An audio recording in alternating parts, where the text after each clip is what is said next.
featuring the area's top women bowlers.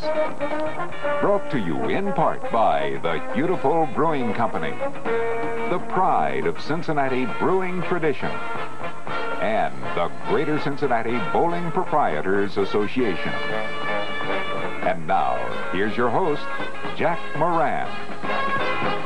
Thank you, and good afternoon, everyone. From LaRue Lanes in Highland Heights, Kentucky, we welcome you to the finals on BPA Queen of Bowling. And in approximately, 1 hour from now, we'll be crowning a queen for the years 1981-82. Well, here yesterday at LaRue, the 14 young ladies you had seen for the past 4 weeks rolled a 5-game block to see just who will be on the program here this afternoon, going for that top prize of $600. And speaking of the top 4, here is number 1, and she really was hammering those pins. She averaged .216 with a total of 1083. A warm welcome for Gail Williams, ladies and gentlemen.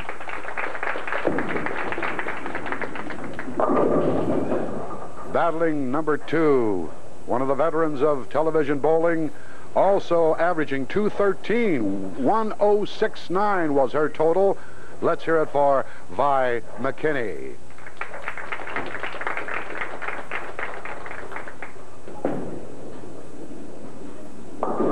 In that number 3 spot, just 4 pins behind Vi with a 1065.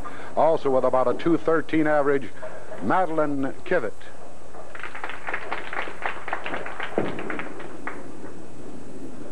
And you just knew old Moneybags was going to be here in the final 4. Our perennial queen for 4 consecutive weeks. She averaged .206 with a 1034. Pam Sears, ladies and gentlemen.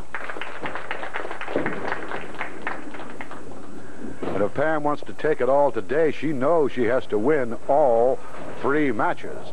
With me, as usual, Slammin' Sammy Coleman, and our guest commentator today, the Executive Secretary of the Greater Cincinnati BPA, and I'm referring to none other than Bonnie Udipole, ladies and gentlemen.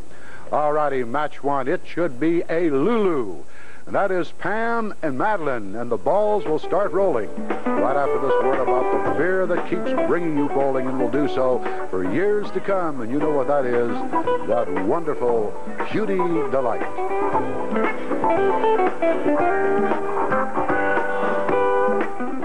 And here we go. Bonnie and Sam, Bonnie and Clyde, as I said once before. Lanes 11 and 20. And this is going to be something. Going for $600. Here she is, Pam Sears, our perennial queen. And that's what she's been doing week after week after week. So far, Jack, she's been on the tube. She's bowled average 205 for 4 or 5 games on tele. For 4 weeks, 1,028 she bowled. And yesterday, all the girls bowled 70 games here, average 191. Excellent bowling. Here's Madeline Kivett. I think we're going to have something today. As I said at the outset, Bonnie, it's going to be a honey of a match. It most certainly is. These gals are very capable. They've all had a little experience on TV this year, and I think they're ready to go out and really knock them down today. LaRue Lanes, the home of Johnny Langenbaum and Bud Tedesco, here in Highland Heights, Kentucky. Moving over to lane 11. We're on 11 and 12. There, is it going to go? Sam, you got to give her 9 3/4 on that one. No, wiggle. This is a real good pair here, Jack. We've had the men bowl this pair, like Bill Heflin and George Barlow, Chuck Edmondson. Oh, this is a good pair, very good. And by the way, Chuck Edmondson has a high 3-game total, 855 here. Because that cross lane shot by Madeline, and she's right on target. You know, we have an interesting thing happening today with these gals. All 4 of these girls bowled on 11 and 12 yesterday in the qualifying. And the games that were rolled by them was Gail Williams rolled a 226, Vi McKinney rolled a 267, Madeline hit a 226, and Pam 237 on this particular pair yesterday. Pam would love to have that one back again. Took off a little bit. Just a little soft for the ball. Well, remember, in weeks gone by, she has been bringing splits back with her. That's true. This is a little more difficult, Sam. 6, 7, 10. This could be a crowd pleaser making this one. She'll be giving it a shot if you know Pam. So she is open with that split, and Madeline Kivett can breathe a little easier, because this young lady right now, whom you're looking at, just dominated the lanes for 4 consecutive weeks. The only time we've ever had a queen go all the way. Never did we have one repeat. And so most of the time they won their title but did not retain it. They lost it the following week. This is the first time that someone has kept their title. Pam says, I'm going to stay right over here on lane 11. Forget about 12. Well, 12 travels a little more than 11. About 2 boards, I would say. The winner to meet Vi McKinney, who averaged 213 for her 5-game block. But this girl right here could be tough today. She's crunching them. Yeah, well, Madeline's won the match game title 3 times, and she's been second a couple times, too. So she's been over the road quite a bit. This is the first year that Madeline actually made the Queen TV show, though. That's right. Yeah, she's been on television, but never, up until this year, Queen. That's right. Good competitor. Oh, there's that bad setup, the old bucket. I think she made the lane 12 adjustment over on 11 and gave the ball just a little bit more room, and it didn't come in quite as heavy. 2, 4, 5, and 8. And Sam, I guess you could classify this as one of the most difficult spares to shoot. That's very true. This isn't easy by any means. You can always leave that 5 pin.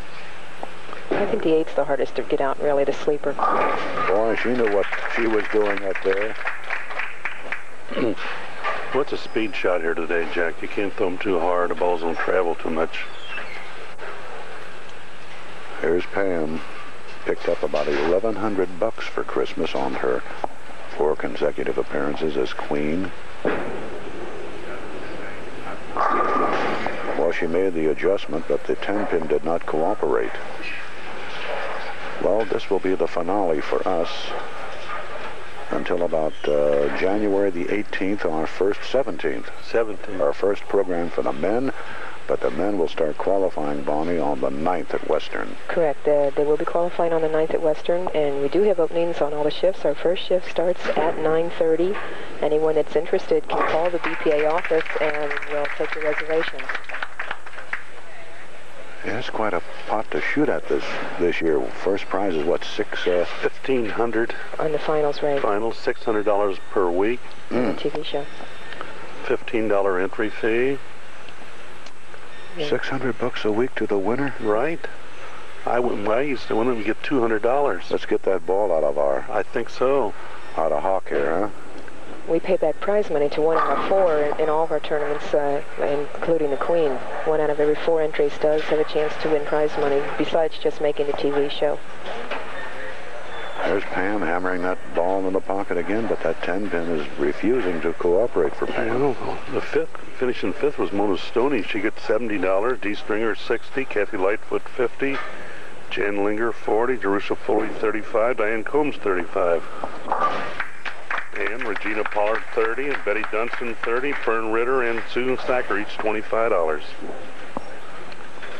And today the first prize is $600 to one of the 4 finalists. Right now Madeline's got a lock on it in match 1. She's going to have to go all the way, as will Pam. But Madeline says, I would love to have that $600 5 days before Christmas.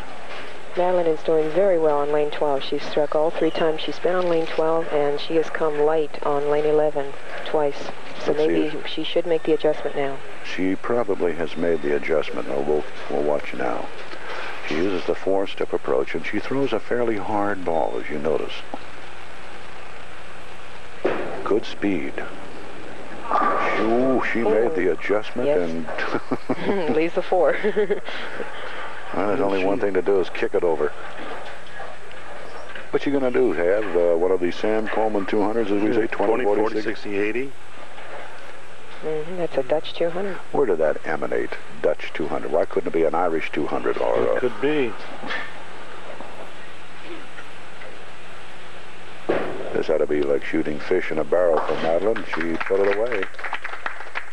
Madeline is one of the two ladies in Cincinnati that averages over 200 in her league play, and she has received national recognition for her grand effort. She is a very good shooter, a very consistent bowler, and I think that's important. She's a consistent shooter. There it goes, there it goes. That was a mixer. What is she down, about 13 sticks, Sam? It's 100. Madeline's got 100, and Mam's 87 in the fifth. Madeline's up by 13. So this could be a big ball for Pam right here. And a double will get her right back in the game. We're in the seventh. LaRue Lanes, Highland Heights. That's where we are. This will be a very important delivery. Looks good en route. Oh, yes. There she comes. Yeah, she threw that one with authority, I would say. There are the Gold Dust twins, Bud Tedesco and Johnny Langenbaum, sitting right there. And this is the place we always kidded about the pot growing out of our head. Oh, that's right.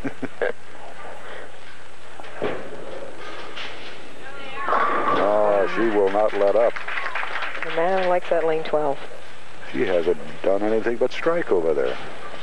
Well, 12 is the easiest of the two, but 11's a nice lane, though. You just got to get it up there a little bit. You know, it takes a lot of talent to be able to play two different lines on two different lanes, and sometimes it's absolutely necessary in order to score. Definitely. Let's see. She hammered one in the pocket before, left a 4. All right. She said, I'll kick him out of there this time. The old sideboard shot. She rolled that one good.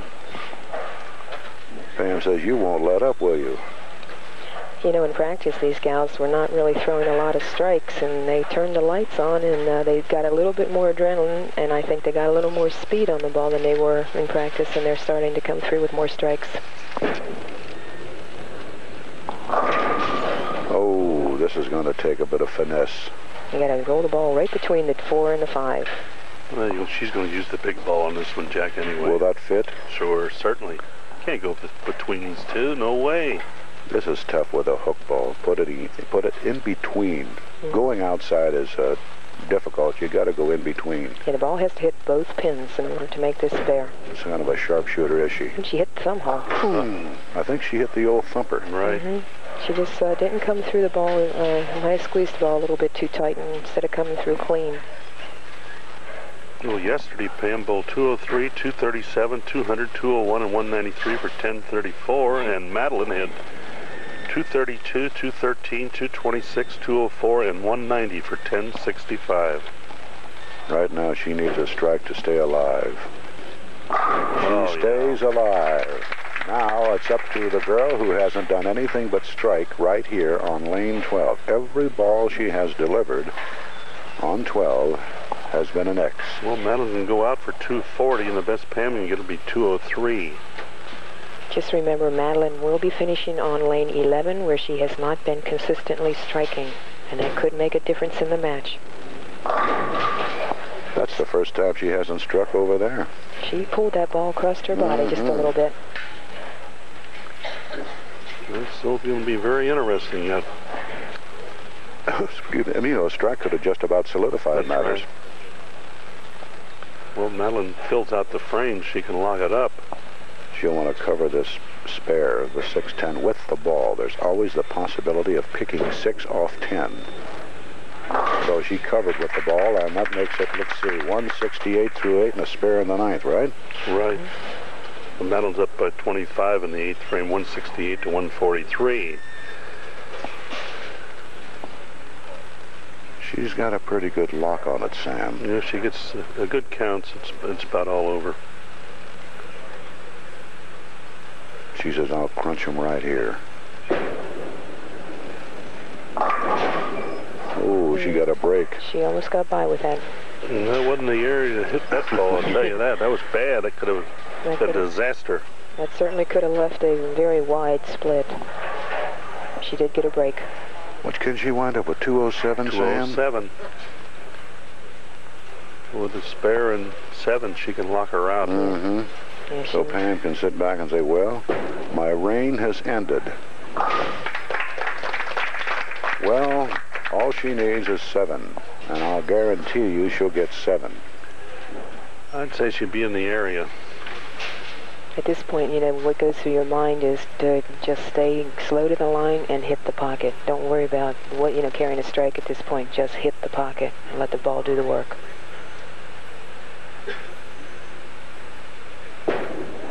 There's her 7. She has won it. So the best Pam can get now is 203 if she goes all the way. So number 1 has gone to Madeline Kivett. So after weeks and weeks and weeks of owning these lanes, Pam Sears bows. She's still shooting a very respectable game. Yes, she is. Look at her. They're still falling. And there she is, smiling from ear to ear. You know, last week on the TV show, I was keeping score for the girls over at Glenmore, and they were so loose and laughing and kidding, and you can just see the difference this week. They're a little bit tighter, and they're really bearing down, going after that prize money. And I can make a difference. All right. So she can wind up with 83 with a fill. So, Sam, as I figure, in all of her appearances in Bonnie, I think she's pocketed, counting what she'll get today, $1,200. That's right. That ain't hay, as they say. It certainly isn't. $1,200 at this time of the year is like really pennies from heaven. And that gives me a cue to sing a song for you. There it is, 183. But too little, too late. The winner with a 206 is Madeline Kivett. It'll be Madeline and Vine McKinney when we return.